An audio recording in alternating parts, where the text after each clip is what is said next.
Zonja Gjigjo, në mbështetjet njerit 96.5 rregullores, shpreheni lidhur me përgjigjen e ministres 15 minuta.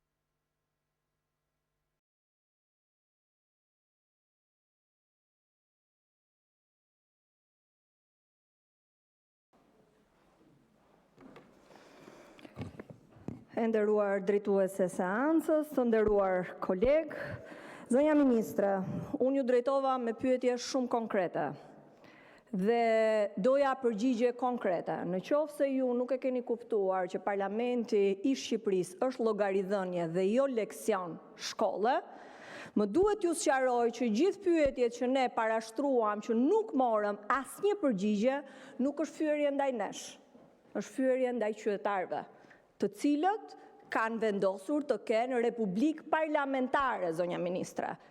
Kanë vendosur që ky parlament të jetë mbi të gjitha për të kontrolluar qeverinë. Dhe leksioni juaj, jo vetëm që ishte fyes për qytetarët që reagojnë kudo, po ju, kur unë pyes për onkologjikun, për barnat, për brakiterapin, ju thoni që do të bëjmë një institut të kërkimit shkencor, kemi një strategji në përpilim dhe propaganda vazhdon, ndërkohë që për mendimin tim, duke qenë se vini nga një eksperiencë europiane, do duhet ta sillni këtë eksperiencë edhe në këtë parlament.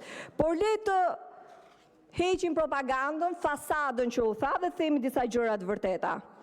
Çfarë ti themi, zonja ministre, 200 grave që vuajnë sot nga kanceri ginekologjik dhe nuk kanë pajisjen e brakiterapisë?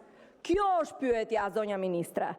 Çfarë do t'i themi ne grave dhe vajzave që sipas KLSH-s nuk janë as 200, janë 600 gra sipas kontrollit lartë shtetit.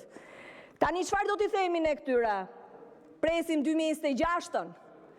Tani na thoni për protokolle europiane. Zonja ministre, se jeni dhe e fushës, çfarë efekte ka tek i sëmuri në qoftë se nuk zbatohen protokollet e mjekimit dhe po flasim për të sëmur me kancer? Çfarë do të bëjnë gratë dhe vajzat? Pse nuk pranoni alternativën që ne themi? Jeni të paaft, keni ngritur duar, jeni dorëzuar, puna juaj, nuk qeverisni, rimbursojni. Qojni në privat ose në shtetë si qoni familjarët tuaj. Por nuk mund t'i thoni grave dhe vajzave që luftojnë me vdekjen, do të vi pajisja në 2026-ën. Do vi peckani në 2026-ën, zonja ministre, mjeke. Dhe këtu nuk jemi asnjë llogari për këtë situatë. Ju thoni që është ulur numri i sëmundjeve me kancer. Zonja ministre, kanceri është bërë si grip në këtë shoqëri, që s'di qa ha, e nga ndotja, e nga gjithçka. 7.000 raste në vit kemi me kancer. Kjo është e vërteta. Ju thoni që çmimi i barnave nuk është rritur. Tani unë e kuptoj që ju nuk bleni barna, e keni deklaruar, nuk dini çmimin e ilaçeve, po është fyese të deklaroni që nuk ka rritje të çmimit të ilaçeve. Sepse qytetarët na dëgjojnë dhe na gjykojnë. Ju thoni që mbas datës nuk ka asnjë ndalim të shërbimit shëndetësor, mbas datës 20, pavarësisht se të gjithë e pranojnë, ju e pranoni që nuk ka analiza. Por nuk po flasim thjesht për analizat të qytetarëve të thjesht, po flasim për persona që vuajnë me kancer, dhe që po ju a them, me gjithë dashamirësim se nuk bëj politik në shëndetësi fare, dhe qofse pa pyetjet e mia ishin konkrete. Tani, këtyre pacientëve, zonja ministre, verifikoheni, shkojnë tek mjeku i familjes, dhe mjeku i familjes i thot do të presësh 1-2 muaj, ndërkohë që ky zotria dhe zonja ka për të bërë kimio, dhe nuk e bën dot, dhe këto analiza i paguar nga xhepi. Tani si do e zgjidhim? Unë po kërkoj zgjidhje, unë kam ardhur të kërkoj zgjidhje këtu, dhe kjo interpelancë për këtë shërben. Tani nuk më dhat përgjigje, akseleratorët, zonja ministre, rrezatimi jashtëm, kemi vetëm 2 sot që flasim. Keni bler 1 në dhjetor 2025, ore pse nuk e vini në funksion? Për një tender, për një vjedhje, aty nuk vjen të funksion akseleratori. Vurini më pajisjet në punë, ndërkohë ka 100 pacient në ditë që duan këtë shërbim. Dhe ju them, duen 4 akselerator, se e thonë mjekët, e thot nevoja, dhe asnjë përgjigje, e bëjmë leksione këtu instituti, tu s'kemi barna, do bëjmë kërkim shkencor. As këtu nuk mora asnjë përgjigje. Tani që QSUT-ja është standard europian, ku atje është bërë një kandahar me parkime e me hotele që po ndërtoni, kjo është e vërteta që e përballin çdo qytetar, se për hotele kemi parane, po për barna s'kemi. Tani zonja ministre, 2 barnat që ju thash, Temozolomidi dhe Abirateroni. 4 muaj mungonin, 4 muaj zonja ministre, jashtë protokollit. Sot çuditërisht erdhen medikamentet, se ma nisin pacientët. Çuditërisht. Ndaj, zoti Balla, duhet bëjmë interpellanca për sistemin shëndetësor çdo seancë. Sepse ja, u vu në lëvizje dhe sot pacientët e kanë.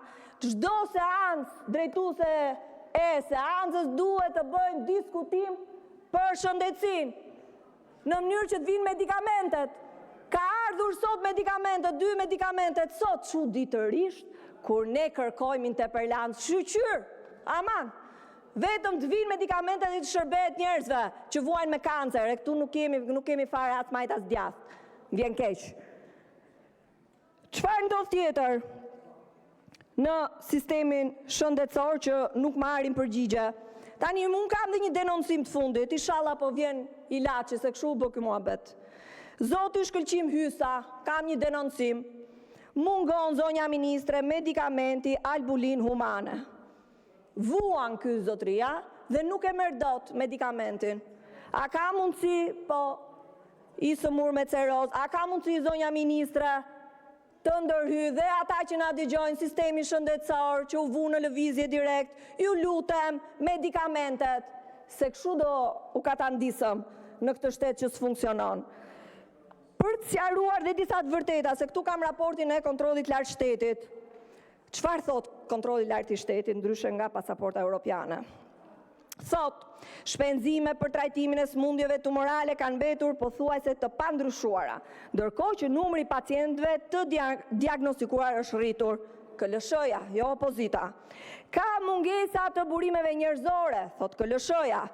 Kohë së pritjes së pacientëve me muaj, me vite, ulljen e efektivitetit të trajtimit dhe rritje të kostot për pacientët dhe familjarët, thot KLSH-ja. Shi çfarë thot për trajtimin? 9% thot KLSH-ja trajtohen, pacient që trajtohen të shtruar në spital, 9%. Të tjerët 91% marrin radioterapi pa hospitalizim, pa poltrona. Zonja ministre, po ju themi, 30 poltrona i keni marrë donacion, 75.000 euro. A ka mundësi të shtojmë dhe 75.000 euro, se akte normative vinë çdo herë këtu, a ka mundësi të cini një akt normativ të shtojmë në buxhet 75.000 euro për 30 poltrona, zonja ministre? Se është skandaloze, se vini nga fusha. Dhe ta thot dhe KLSH-ja, 9% marrin shërbim, 9%. Pjesa tjetër, na rujt zoti. Tani, 75.000 euro propozim, a mund t'i shtojmë buxhetit, ku një donator i gjetje, s'ka shteti shqiptar? Tani më na bëni dhe për budallënj. Se kryeministri harxoi 4.2 milion euro të nderuar qytetar për kopshin Eden. Tani, kryeministri është i shqetësuar se nuk vaditet kopshi Eden. Tani do shtoj dhe 700.000 euro për kopshin Eden, kryeministri. Ndërkohë që po flasim për 75.000 euro për poltrona, për njerëz që vuajnë nga kanceri. Tjetër, se nga propaganda, fillojnë dhe ju mishërojnë qytetarët, thonë ja se s'ka para, gjyna, s'kam para. Tani ti sjarojmë që qytetarët. Jo ka para, po vjedhje masive.